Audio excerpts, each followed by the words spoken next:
Well, Well, tactically, you could argue Eze could have started, and maybe a bit more, maybe Martinelli could have started, but look, we don't know what the situation is in training. He's trying to manage players a little bit better now. Obviously, Saka was on the bench. Good to see him back. So obviously, wasn't too much of a serious injury. But I think from last year, like, there's so many injuries, didn't they? And they've had a couple already this season. I think he's trying to manage it a little bit better. But what it was, look, Man City are a good side. We all know that. I know they was terrible last season, and but Rodri's such a big player for me in midfield. He's back, and Haaland, Foden, they're in good form at the moment. So it was always going to be a difficult game, but yeah, they needed that little bit more of a spark yesterday, which I don't usually say too often, but it was just a bit mm, flat at times in the game. And I think the crowd felt that as well. It's just that little bit of, sometimes it's just a really hard tackle or something like that to get everyone going. That's what I got told Pat Rice years ago. Make sure you win that first tackle, and then they're on the back foot and you're on the front foot. But once they got that goal, and I mean, they lost the ball in midfield very easily. And the pace of Haaland, Gabriel was trying to get back, but he got no chance. If Haaland's got 5 yards on him, you ain't catching him. And it was a really good goal for Man City's point of view. But disappointing for Arsenal, losing that in midfield, overloaded, and they broke on Arsenal. So yeah, it wasn't a great game, but in the end, look, they kept going, and it could be a good point in the end. I thought it was always a dodgy game to go into. I had 2-1 Arsenal in my predictions, but I thought with the form they're in Man City with Foden and Haaland and what they're playing, I thought they would score. But Arsenal just didn't have that cutting edge yesterday, which can happen. And the only winners out of all the weekend is Liverpool. I mean, mm. they go rocking on. 5 points clear now. And again, it was always going to be they are the ones to beat this season. Liverpool. If you can come above Liverpool, you win the league probably. Appreciating what you say about we don't know what's going on in training, injuries, and so on. Mikel has come in for quite a bit of criticism from, if you look at the press and the pundits, for not being bold enough with his team selection, not only in this match but at Liverpool. What do you Yeah, think of that? What? yeah. I mean, look, it could have been. Certainly being at home, I would always go a bit more attack minded. You got to go on the front foot, really. I mean, you're playing in front of your own fans. They've got some good players. Obviously, you got to respect the other team. But in my era, it was probably Arsene Wenger worried about ourselves more than the other team, and he made sure he put a team out that's going to really affect the other team, if you know what I mean. So. You can argue with team selection yesterday. You could say, well, Eze should have started and who so should have started. But again, you don't see the players day to day. And I don't see them day to day. I don't know what the trainings are. I don't know what sort of this day and age they've got so many people looking at all their art monitors and this, that, and whatever. And there is a lot of games. We all know that there's a lot of games where people like internationals as well. More or less every player at Arsenal's at international level. So you've just got to try and manage it, and you not get no long term injuries. You can handle a couple of weeks here and there, people getting injured, and Mikel's made that big decision. So, but I can see why people are saying, well, why didn't he go more attack minded? Why didn't he start him? But he's done it for a reason, and he thinks about his team. He thinks about who needs to run out, who's looking sharp in training, and that's why he's gone with that situation. But yeah, I thought it was a little bit flat. I must admit, compared to what I've seen in recent weeks and whatever. And Liverpool, look, Liverpool way is a little bit different. I mean, you've got to go tactically. Liverpool are going to be on the front foot. You've got to look. You've got to pick a team that's going to be hard to beat and maybe a little bit more defence minded. But certainly at home, I would always go a bit more attack minded. And he probably went a little bit more defensive minded. He's looking at Foden, he's looking at Haaland in good form, and then he's probably thinking, well, that midfield is very important. If we put another defensive player in there instead of an attacking player, which probably backfired him a little bit yesterday. Yeah, and in fact, City weren't trying to use, weren't they trying to play on the break, really, weren't they? Yeah, yeah. Well, they'd be wary of Arsenal. I mean, Pep Guardiola knows Arsenal are a very good side now, and he would be saying, well, defensive minded is the most important thing at the Emirates. So let's try and keep. I mean, they've got pace, haven't they? In Haaland, Foden, they've got lots of pace going forward. So yeah, they was just trying to pick Arsenal off. Really, they was trying to win the ball back in good areas and then break like they did for the goal. And it was a very good goal from Man City's point of view. But you'll be kicking yourself if you're a midfielder losing the ball in that sort of area where they did. And you're inviting pressure onto your back four, and they was all out of position in the end, and they took advantage of that, Man City. But I was very impressed with how they kept going. Now Arsenal, they kept trying, and it was a fantastic equaliser. Martinelli, Eze's ball over the top, looked like it could have been offside, but it wasn't, and it was a brilliant finish, absolutely superb. And I'm really pleased for Martinelli. He needed that.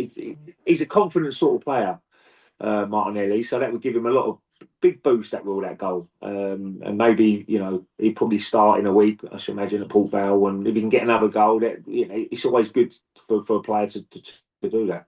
Yeah, that's 2 games running. He's come on and changed the game. Yeah, absolutely. And that's look, he wants to start every game. Of course, he does. Every player wants to start every game. But it's all about having impact subs. That's why we were such a good team, because we had people like Carnu coming on and Will Tord and people like that who could score goals for you. And that's what you got. You got to have a players that can change and make a difference when they come on. And certainly, he has done in the last few weeks. Definitely Martinelli. Yeah, I take your point, but the argument against that is you should start with your best team and try and get the match won rather than bringing on. Yeah, absolutely. I mean, that is always the key. If you can get 2-0 up and you can start taking players off, it's lovely. You can do that. You saw Man City do it in a week. Got what's 1 or 2 up, took Rodri off, who's they know he's such an important player for me in that midfield. They take him off and give him a little bit of a rest towards the end of the game. So I can't argue with that, if I'm being honest. You always try and put your best team out, but obviously, again, I think Mikel Arteta is looking at the players every single day. We can sit back and say, oh, we should have done this, should have done that, but we're not seeing every day to day what players are going through. Some of them might be having treatment, they might have niggles and whatever. We don't know that, so he's doing it for a reason. He's got a lot of coaches there. He'll be bouncing off ideas. What should we do? What should we do here? And he's the one who's going to take the brunt if it goes wrong, which any manager does. But it's what it is. I would always try and start with my best team, and if you can go 2 up or getting early, then you can start mixing it up a little bit towards the end of the game. But he's gone with that formation. He's probably a little bit wary of that midfield area, and he's gone for a little bit more defence minded than he was attack with Eze not playing. Yeah, last time we spoke after the Liverpool game, we talked about the over analysis of football, especially very early in the season. What would your message be to the Arsenal fans now who are getting a little bit agitated? No, well, no, I forgot. It's still early days, isn't it? I mean, we've got a big game next week. Was it Newcastle next week? Yeah, Newcastle away. So that's a big game. But look, after that, they've got a good run of games. They've got quite a few. Look, you can no one's winnable. We all know Premier League is so hard anyway, every single game. But if you're on paper, they look winnable games. If you know what I mean, you're playing teams who are going to be probably out in a relegation battle, struggling. So I won't panic yet. I mean, Liverpool.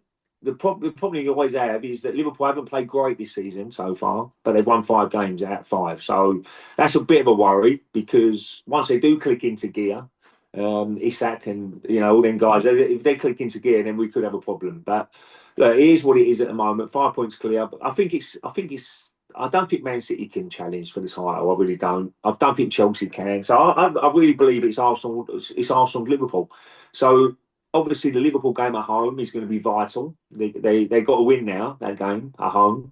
But they just got to keep winning games. And look, if Liverpool have got away with it so far, which shows you they are a top side by doing that. But if they do start losing a couple of games and look, Van Dijk gets injured or someone like that, then you've got to take advantage of that. So I won't panic yet. As much as we want to win every single football match, if you're an Arsenal fan, which you do, there's still a long way to go, and it's 38 games a season. And that's where who's the best team, who's the worst team.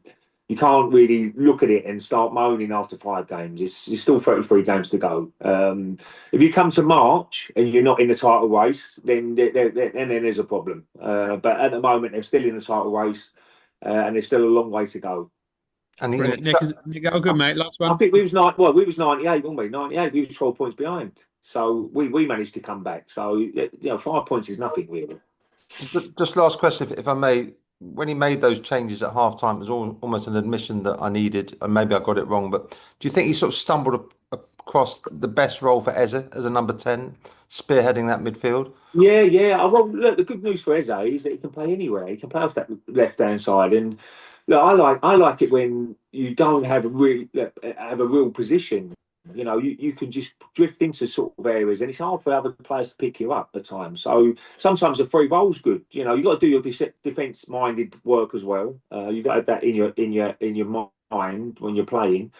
But I think he's such a talented player. He can probably play everywhere. I mean, it's all about getting him on the ball and making things happen. But he's certainly a great asset to have in your team. As I said before, if Odegaard's out at the moment, Odegaard is a fantastic player as well. But there's options, and that's the difference this season. I think Mikel now looks at his squad and says, "Well, we've got so many options now from mixing it up to do this and do that." And probably, yeah, half time he did feel that he needed to change. And that's what I like about Mikel. I think when he knows he's made a mistake, he tries and puts it right. And I think that's Brilliant. what he tried to do.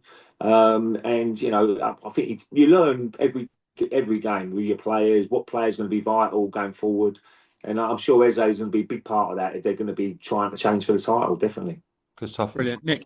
Faz, I hope you're right. Thanks for your time, Ray. Nick, all the best, pal. Have a good day, mate. And you.